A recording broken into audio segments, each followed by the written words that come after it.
Hindi kayang tapatan ni Duterte ang build ni Marcos. Lilinawin lang natin, hindi tayo anti-Duterte. Ipinagmamalaki natin si Pangulong Duterte sapagkat malaki ang ambag niya sa pag-unlad ng Pilipinas. Nasabi natin ito sapagkat yan mismo ang sinabi ni Pangulong Duterte at yan naman ang katotohanan. I-recap lang natin saglit. Ayon kay Pangulong Duterte, kahit bigyan pa siya ng 20 taon ay hindi niya magagawa ang mga nagawa ni Pangulong Marcos. Heto na, umpisahan natin.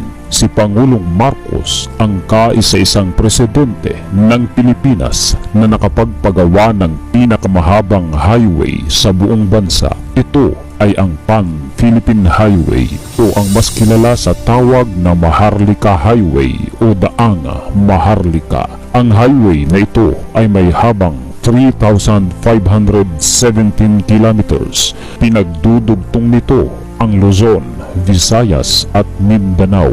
Ang Maharlika Highway ay kilala sa tawag ng mga Cebuano na Dalang Halangdon. Tinawag din ito na Asian Highway 26 o AH26. Papaano nito pinagdudugtong ang Luzon, Visayas at Mindanao?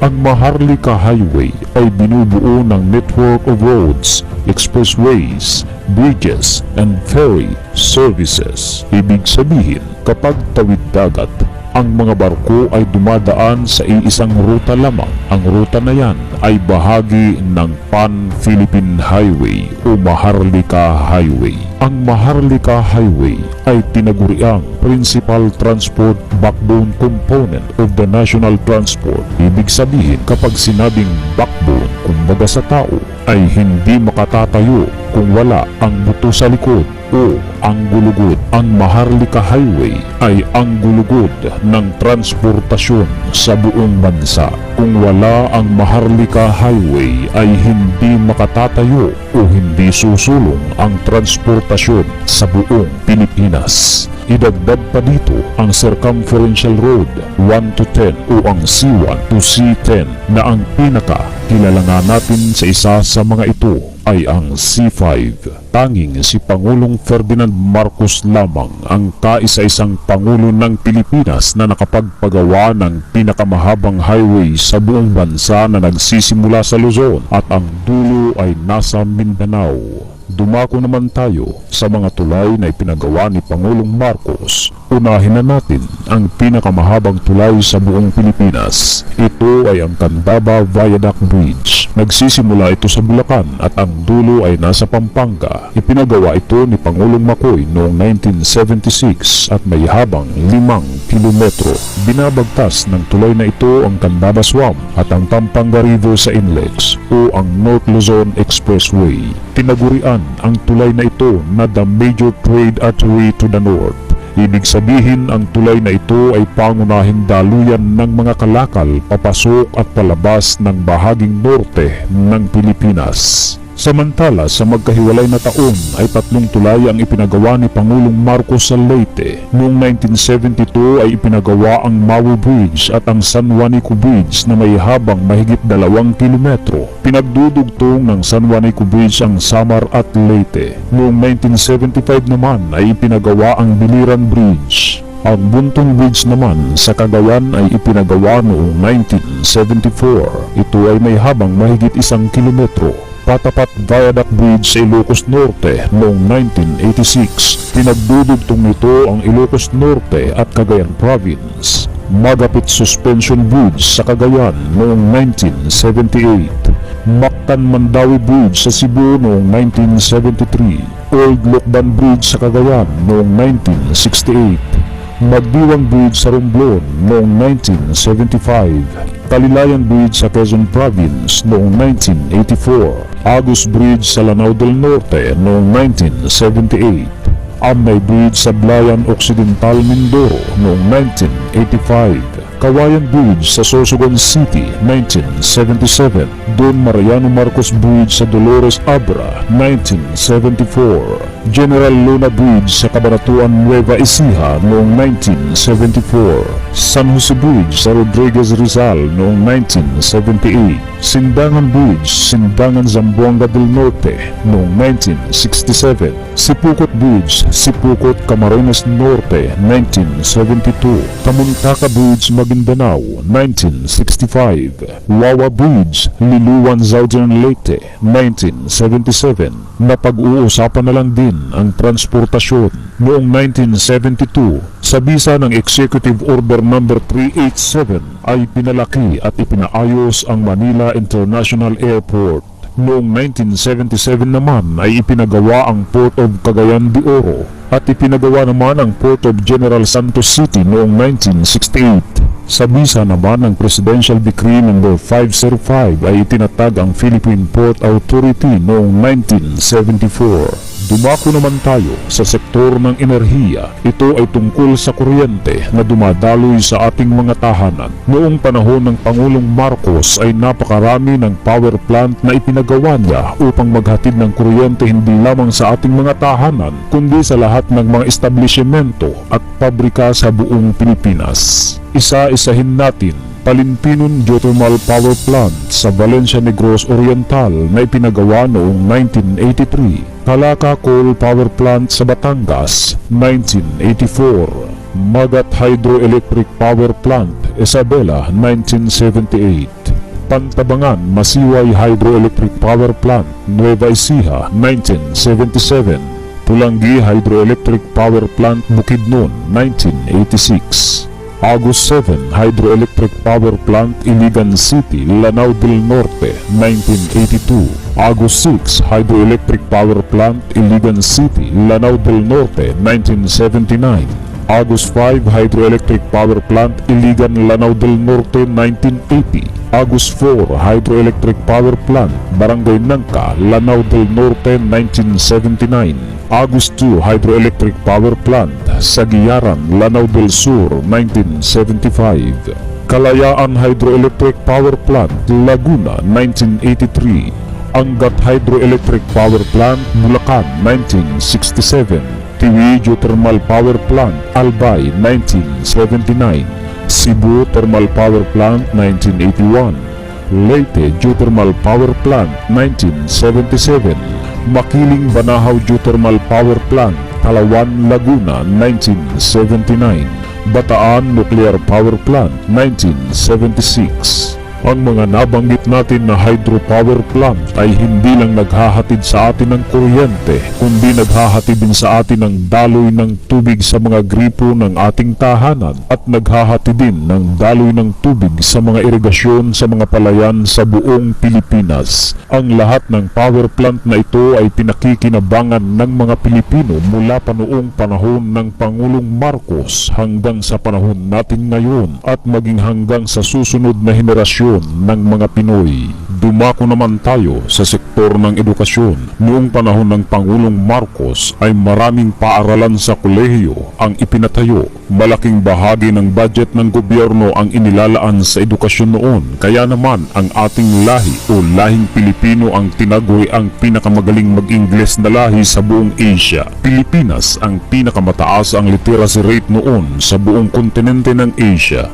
Narito ang mga universities and state colleges na ipinatayo ng Pangulong Marcos: Don Mariano Marcos Memorial State University, La Union; Kalinga Apayao State College; Abra State University of Science and Technology; Pangasinan State University; University of Southern Philippines; Philippine College of Aeronautics; Cagayan State University; Quirino State University; Isabela State University; Pampanga Agricultural College; Mindoro State College of Agriculture and Technology; Occidental Mindoro State College; Palawan State College; Bicol University; Camarines Sur Polytechnic College; Rizal Technological Institute; Technological University of the Philippines; Capiz State University;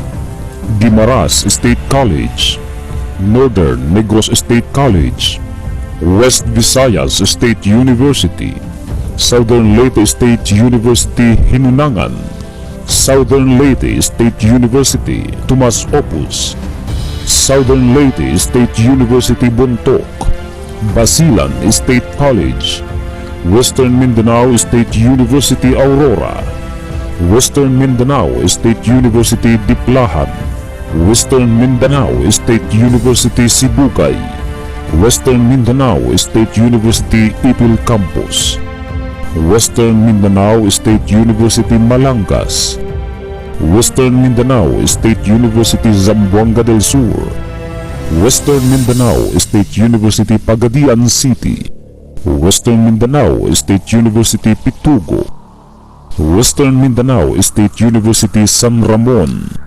Western Mindanao State University Tunggawan, Central Mindanao University Library Bukidnon, Misamis Oriental State College of Agriculture and Technology, Northwestern Mindanao State College of Science and Technology, Davao del Norte College of Fisheries, Panabo City, Mati Community College, Davao Oriental, Southern Philippines Agribusiness and Marine Aquatic School of Technology, Mati, Davao City, Cotabato Foundation College of Science and Technology, Cotabato City State Polytechnic College, Mindanao State University Iligan Institute of Technology, Mindanao State University General Santos City, Surigao del Sur State University, Surigao del Norte School of Arts and Trades na ngayon ay Surigao State College of Technology na, Sulu State College, Hulu, Tawi-Tawi Regional Agricultural College, Adjong Memorial Polytechnic State College. Dumako naman tayo sa sektor ng kalusugan. Ang Pangulong Ferdinand Marcos at First Lady Imelda Marcos ang nagpatayo ng Heart Center of the Philippines, National Kidney and Transplant Institute, Philippine Lung Center, at sa kanilang pagsisikap din ay pinalaki at isinaayos ang Philippine General Hospital dahil ito ay lubusang napinsala ng nakaraang World War II. Sa sektor ng sining, narito ang kanilang nagawa. Ipinatayo nila ang Fox Art Theater of the Philippines, Film Center of the Philippines, Philippine International Convention Center. Isama na natin ang Nayong Pilipino at Coconut Palace. Narito naman ang achievement ni Pangulong Marcos sa komunikasyon. Nagpatayo siya ng maraming domestic and international satellites sa buong Pilipinas. Ipinagawa niya rin ang kauna-unahang linya ng telepono sa buong bansa. Ito ay ang Submarine Cable Telecommunication System na ipinagawa noong 1983. Ito ay linya ng komunikasyon na inilatag sa ilalim ng dagat. Tinawag ito na ASEAN Cable System sapagkat ito ang kauna-unahang submarine cable sa buong rehiyon ng Southeast Asia.